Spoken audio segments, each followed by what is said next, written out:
The Imitation of Christ, Book 3, Chapter 44, on avoiding distractions. The voice of Christ. My son, you must needs be ignorant of many things.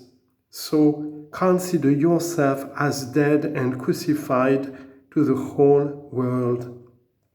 Colossians chapter 3, verse 3, Galatians chapter 6, verse 14.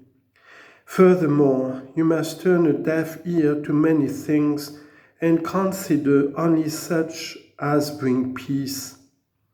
It is better to turn away from controversial matters and leave everyone to hold their own opinions than to belabor them with quarrelsome arguments.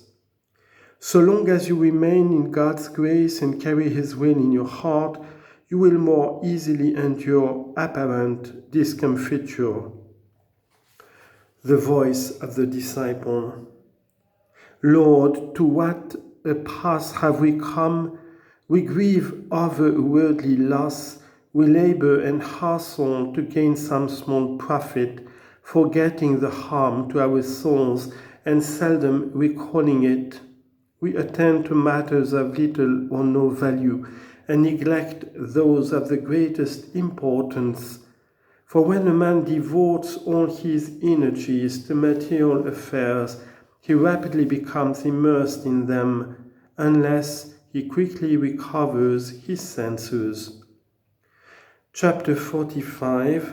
How we should not believe all we hear. The voice of the disciple. Lord, help me in my trouble, for vain is the help of man. Psalm 40, verse 2.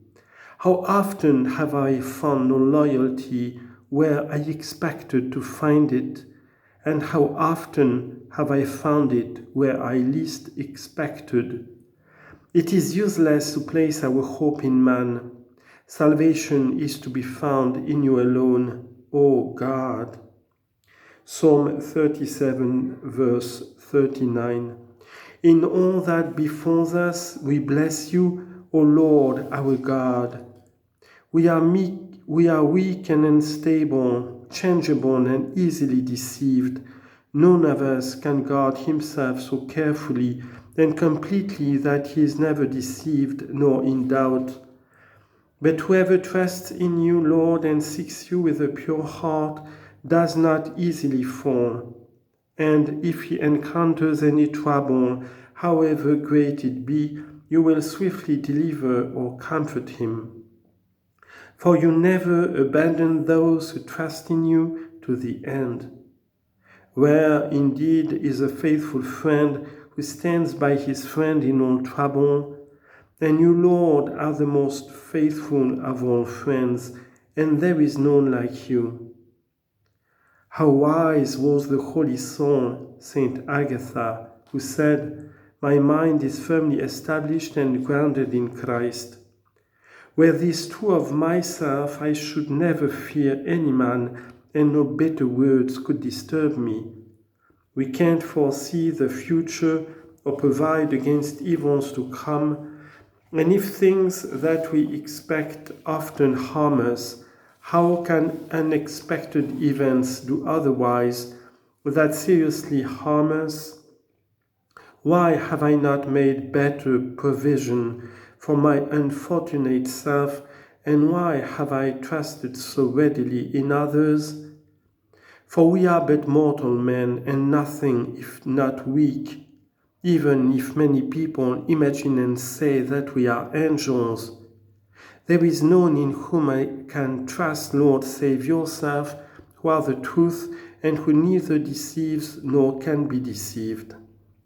But every man is deceitful, Romans chapter 3, verse 4, weak, unstable, and fallible, especially in what he says, so that we should not at once believe even what at first appears to be true. Your wisdom warns us to beware of man, Matthew chapter 10, verse 17. Since a man's enemies are those of his own household. Micah chapter 7 verse 5. And we may not believe any who says, he is here or he is there. Matthew chapter 24 verse 23. I have learned this to my cost, and I only hope that it may make me more careful and correct my foolishness. Be discreet, says one, be discreet and keep what I tell you to yourself. And while I remain silent about it, imagining it to be a secret, he can't himself keep the silence which he enjoined on me, but at once betrays both himself and me and goes on his way. From such tales and from such indiscreet folk, protect me, O Lord. Do not let me fall into their power, nor behave in the same way myself. Take my conversation truthful and trustworthy, far removed from slyness. For what I do not tolerate in others, I must myself avoid at all costs.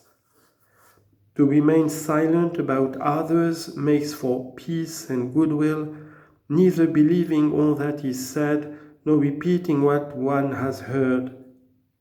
There are few to whom we should open our hearts, but we should always seek you, who see into all hearts. We may not allow ourselves to be carried to and fro by the windy blast of words, but rather pray that all our life, both public and private, may be ordered in conformity to your will. A sure way of retaining the grace of heaven is to disregard outward appearances and diligently to cultivate such things as fast amendment of life and fervor of soul, rather than to cultivate those qualities that seem most popular. Very many people have been harmed by publicity and by lightly bestowed praise of their virtues, but grace is more powerful when preserved in silence in this transitory life, which consists wholly of temptation and warfare.